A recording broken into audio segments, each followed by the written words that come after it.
In the drinking water domain, pumping stations are used to pump raw water towards treatment facilities. Treated water is then pumped from treatment facilities towards storage structures, networks, and service subscribers. In this module, we will present the various elements composing a pumping station.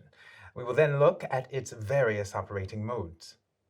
A pumping station is generally composed of one or several electro-pump units, a common suction and discharge pipeline, individual suction and discharge pipelines of smaller diameter for every pump, one or several electrical supply and instrumentation and control cabinets, various measuring and protection elements such as flow meters, pressure gauges, anti-hammer tanks, pressure switches, check valves, a water intake in a river, for example, for raw water pumping stations, one or several storage tanks for recovery pumping stations, a connection to the distribution network for pressure boosters. Pumps and hydraulic elements are often installed in a machine room, separately to electrical equipment. Transformers are generally installed in a medium voltage room and electrical supply cabinets in a low voltage room. Let's now look at the main operating modes of a drinking water pumping station.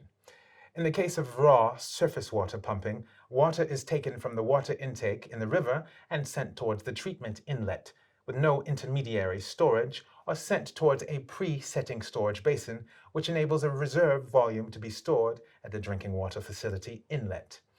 So what happens to the water once it has been treated and is fit for consumption? If water is pumped from a storage tank, three configurations are possible at the level of delivery. In the first case, treated water can be directly sent onto the supply network to supply water to service subscribers. Another possibility is that treated water is sent to another storage site, a water tower for example, which supplies water to the supply network via gravity. This is known as a separate delivery supply system. In the last case, water can be delivered both to another storage site and to the supply network. This is known as a combined delivery supply system. Water is not necessarily pumped from a storage tank. It is consequently possible to have a pumping station which is directly connected to the supply network, which pumps water towards another point on the network. This type of configuration is known as a pressure booster. A pressure booster is installed in the case of a network which is namely gravity supplied from storage sites, but in which a small part situated at a high point requires the addition of pumping to ensure correct pressure. Whatever the configuration of the pumping station, the centrifuge pumps present on site must deliver a fixed or variable operating flow at a given total dynamic head. For this, it is necessary to install a set of identical pumps operating in parallel, one pump, two pump, three pumps, etc.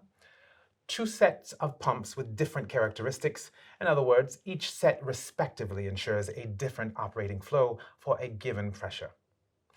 In order to prevent unforeseen breakdowns or avoid affecting operations in the event of preventive maintenance, pumping stations are generally equipped with backup pumps.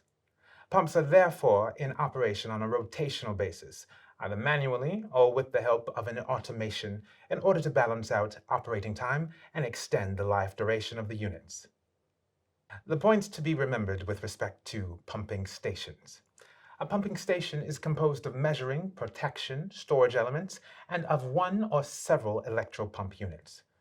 Several operating modes are possible for a pumping station. The tank directly supplies the network. The tank directly supplies a storage system. The tank supplies both the network and a storage system.